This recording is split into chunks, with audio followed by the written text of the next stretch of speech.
वन्दे वाञ्छितलाभाय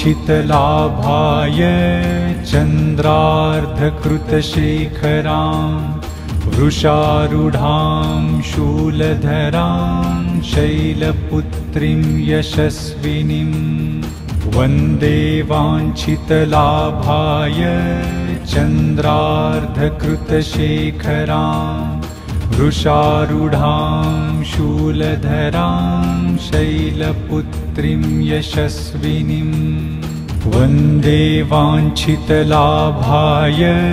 चन्द्रार्धकृतशेखरां वृषारूढां शूलधरां शैलपुत्रीं यशस्विनीम्।